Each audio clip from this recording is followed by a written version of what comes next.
Welcome back to movementprofessional.com. So now we're going to look at the two different setups that we can have for the Brettzel. First one we'll look at is the thoracic bias setup, where we're going to stack the shoulders and hip, and then we're going to really anchor the top leg, and then have the bottom leg be the one that is trying to get towards the ground. This one's going to, again, bias the thoracic spine, the thoracic mobility a little bit more. It'll really lock that area in place. So we start by getting to a point where we can have our knees stacked on top of each other at about 90 degrees, and we can even come up a little bit higher, especially as we start to straighten this bottom leg. I'm going to show this with a foam roller just to lock this front knee in place, but you have a couple options here. You can actually just hug this knee or this thigh into your belly, and that's one way to really anchor this top leg. I like using the roller here because I tend to get a little pinching in the front of the hip if I pull it up a little too tight. So I just want to make sure that this is anchored in place here. I want to start with my shoulders stacked over each other and then my hips stacked over each other. So trochanters on top of each other and shoulders on top of each other. And then I'm going to use this ab mat just to support the head as I lie into this position. All right, from there, I will now find my ankle and bring it back. And then I'm going to slowly try to bring my opposite shoulder here, or the thoracic region on the left side, towards the ground. And then I'm going to go into some breath work here. So inhaling, trying to separate out the knees from each other, trying to fill up my upper back. Exhale, get into the core as I twist.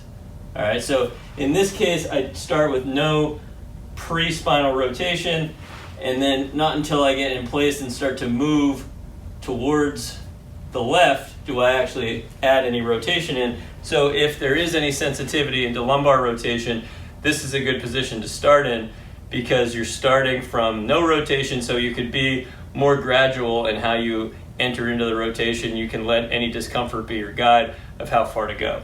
So the other option is then, say I want to bias this hip a little bit more. I'm going to want to keep this outer edge of the foot on the ground. Otherwise, if this foot is hanging out in space, I don't have a good reference for hip extension.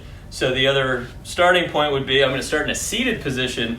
I'm going to grab this bottom ankle with my top arm, and I'm going to fall back to the point where my knee on the left side here is pointing straight up towards the ceiling. And then I'm going to allow myself to turn, but I'm not going to lose this contact with the bottom foot from the ground.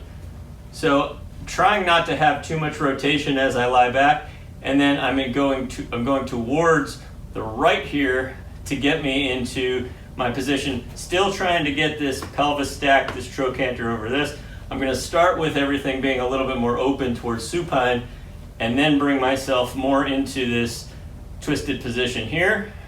So you can see that my left shoulder is going to be starting a little closer to the ground than it was with the other setup, and then I'm just going to go into the breath work here. I could still use a yoga block or roller as a guide for how far I want to get my knee there, but in this case, I could have this knee a little hovered as long as I have this bottom foot anchored, and I'm going to be working towards getting this knee closer to the ground or contact point. And then I'm going to use my breathing to stabilize, as well as my isometric contractions.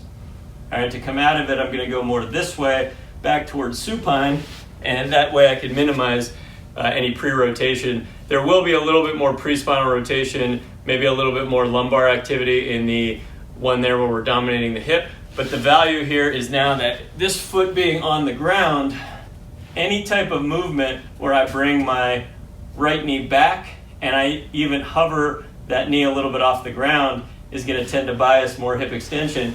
If I have this in space, if this foot is inside of the knee, I'm in more external rotation. So again, I'm focusing more on the thoracic rotation there, but I'm not going to get as much hip extension on that setup.